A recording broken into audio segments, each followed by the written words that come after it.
عن أبي هريرة رضي الله تعالى عنه قال قال رسول الله صلى الله عليه وسلم إذا دعا الرجل امرأته إلى فراشه কোন স্বামী যদি তার বিবিকে একটু আনন্দ প্রমোদের জন্য ডাক দেয়, আহ্বান করে এদিকে আসো, ফাবাত আনতাজিয়া, বিবি মুখের উপর অস্বীকার করে বসে, বিবির দুনিয়াবি কোনো কাজও নাই, সন্তান নিয়েও ব্যস্ত না, কোনো ব্যস্ততায় নাই, ওই টাইমে স্বামীর একটু মনে চেয়েছে বিবির সাথে আনন্দ করার জন্য, ফাবাত আনতাজিয়া, বিবি অস্বীকার করে, না না আমি আসতে পারবো না, আমি ব্যস্ত, তাকান আমি ব্যস্ত, আসতে পারবো না, আমি ব্যস্ত।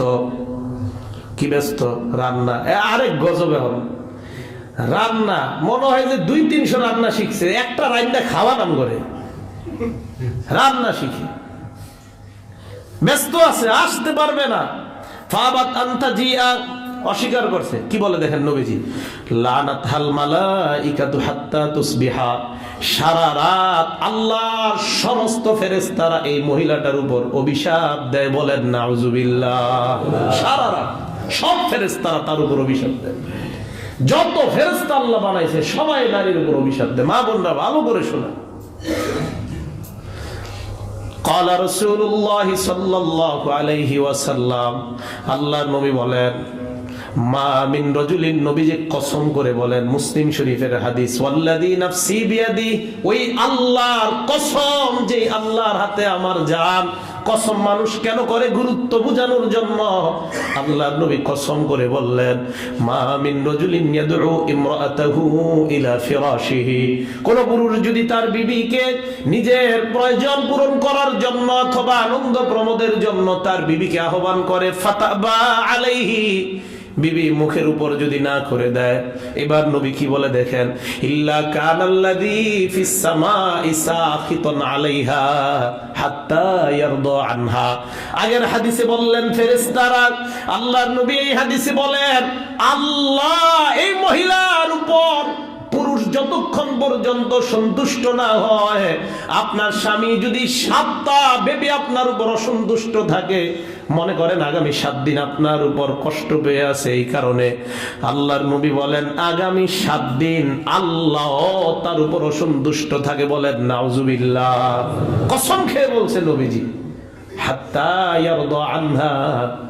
ওই বিবি যতই নামাজ পড়ুক, নফল সালাত পড়তে পড়তে কপালটা কালো করে ফেলছে, আর বলে আল্লাহ তুমি আমার উপর সন্তুষ্ট হও। নবী কয় না না, স্বামী যদি সন্তুষ্ট না হয় আল্লাহ তোমার উপর সন্তুষ্ট হবে না। স্বামী সন্তুষ্ট হবে তাহলে আল্লাহ হবে। নবীজি কসম খেয়ে বললেন কথাটা।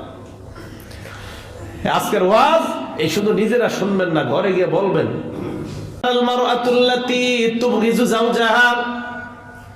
যেই মেয়ে স্বামীরে আন্দাজি রাগা দেয়, অনর্থক স্বামীরে রাগ উঠা দেয়, আরে বেচারা চাকরি করে 2 মাস 1 মাস পরে বাড়িতে যায়, ফোন কইরা এমন একটা কথা কয়, মেজাজটা বড় খারাপ হয়ে গেছে। আল্লাহর নবী বলেন, আল মারআতুল্লাতী তুবগিদু যাওজাহা, এমন নারী যদি হয় যে নারী তার স্বামীকে অনর্থক রাগা দেয়, স্বামীর পছন্দ নয় এমন কাজ যদি করে, তাহলে তো স্বামী রাগ হবেই। অন্যজনের সাথে ফেসবুকে, ইন্টারনেটে চ্যাটিং ইত্যাদি, ওই যে মেসেঞ্জার, ইমোর মাধ্যমে চ্যাটিং করে, বলে কার সাথে তুমি এসএমএস আদান প্রদান করো? আমার কলেজ ফ্রেন্ড, স্কুল ফ্রেন্ড। আপনার তো লজ্জা থাকার কথা, আপনি একজন মেয়ে, আপনার উপরে পর্দা করা ফরজ, আপনার আবার ফ্রেন্ড, এটা বলতেও তো লজ্জা পাওয়া দরকার। ফ্রেন্ড কি ফ্রেন্ড? কয় বয়ফ্রেন্ড, ছেলে বন্ধু আমার। মাঝে মাঝে কল্পনা করি, কয় কিভাবে ছেলে বন্ধু মানে আমার? এগুলা কোন ধরনের কথা? হ্যাঁ, ছেলে বন্ধু কি? এটা মেয়ের ছেলে বন্ধু থাকা মানে কি? বালেগা মেয়ের ছেলে বন্ধু থাকবে, কোন ধরনের কথা এগুলা?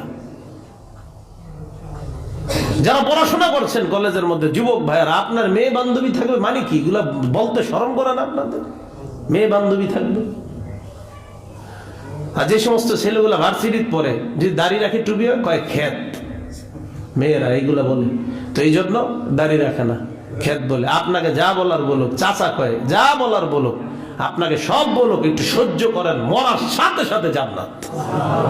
ধৈর্য ধরেন।